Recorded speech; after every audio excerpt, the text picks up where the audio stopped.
a great message, man. And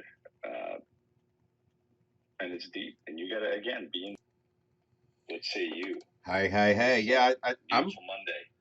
beautiful Monday, Monday. New Jersey. Weather's going to be nice before winter sets back in next week, right? So I'm going to grab on to where Lee was going with that. You know, is it an opportunity or is it a distraction? So distinguishing the difference between what ready really means. Ready, anxious because you are just backed up against a wall or you are desperate to see or feel something, success, whatever it is, and you start grabbing at everything. And so you might be ready and think you're ready, but are you really ready? Is it really an opportunity? And so I'm just going to run through kind of a couple quick things I jotted down about evaluating an opportunity and how my brain processes it. So first of all, you got to hear the opportunity, like objectively. And I try not to get excited about anything. I mean, I've got an opportunity right now where it's this real estate team is exploding around the country, 500 agents. They want me to come in and take over 2 states. I haven't even heard it yet. So there's not an ounce of excitement here, even though I'm interested because I'm interested in growing, like creating a franchise that is about the agent and is about the agent's success selling real estate is what they do, right? That's my big thing. And it's not being distracted with all the other little things that come along with it and all the big pipe dream stuff that never seems to show up and it distracts people. So here's what it is. Hear the opportunity first and hear it objectively so you can write it down. The second thing is, what is your expectation? What's that picture? What's that thing you see? Like as soon as you're hearing an opportunity that you're excited about, it's like, oh my gosh, I'm going to make $1 million. Okay, so I need to know what that $1 million looks like so that I can ask the right questions and evaluate the opportunity to see how that $1 million is going to be made. Because right now I'm where I am and I think this opportunity is going to provide X, so what's the journey in between? So then the third step here is to set the expectations of what I want from it. And if there's a person you can talk to, ask them about it. Say, so tell me about this opportunity. And then what's the payoff for a 5 to 10 times return if I have to invest anything up front? And then I always ask, who are the poster children? Like, who's your top 3 people that are doing this success at this level that I'm envisioning? And what's the journey to get there? I'll give you a quick example. I coach loan officers.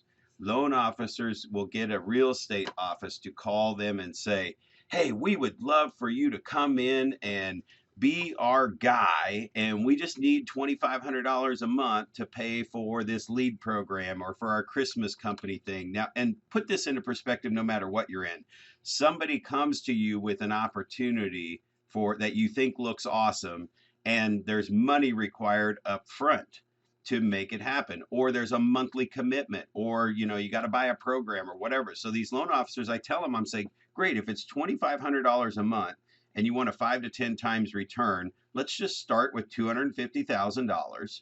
So how are you going to get 2,500 a month would be 25,000. Sorry, my math is off this morning. $25,000 a month if you're going to spend $2,500 a month. And what I tell them is, you don't put the 2,500 in and, well, if you come in and you're around every month and you're in front of them, you'll start to get some loans. Man, I'm telling you what, in 3 months, you're going to have, well, in 6 months, you're going to have freaking how much money invested? 10 months, you're going to have 25,000 invested. And they might get 2 or 3 loans. So that's a loser. There's no opportunity there.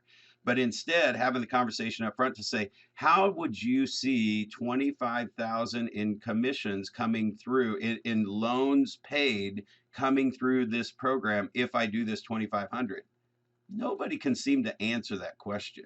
So it just allows you to not turn the opportunity down, but you're putting it on the other person to say, show me how 25,000 a month could come out of this within a month or two. Because if I go 2 months, now I've got $5,000 invested. So now I need actually 50 grand just to get my 10x back.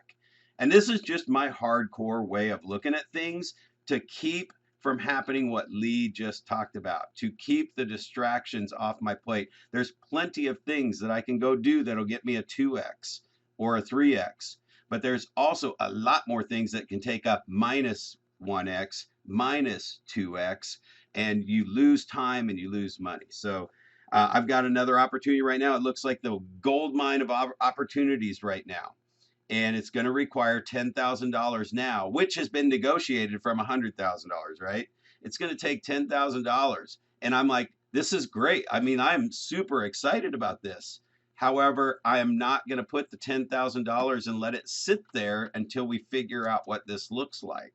So we have not figured out what this looks like and what the plan is, so that once that's in, it's like hit the go button and let's start making opportunity happen. Because if I have it even sit there for 3 months, it's just a dead $10,000 to me. So anyway, it's just like really evaluating the opportunity. So I hope that helps with everybody. When you're really excited about stuff, you can get lost in your forest, and just really say what your expectation is. When you hire a coach and you're going to pay them $1,000, $2,000, $5,000 a month, what do you I mean, what are we going to work on that's going to make me 10,000, 20,000, $50,000 a month, and hold your coach accountable to how they answer that question to help you get that. So anyway, that's my share for today. That's a great share as always, Brad.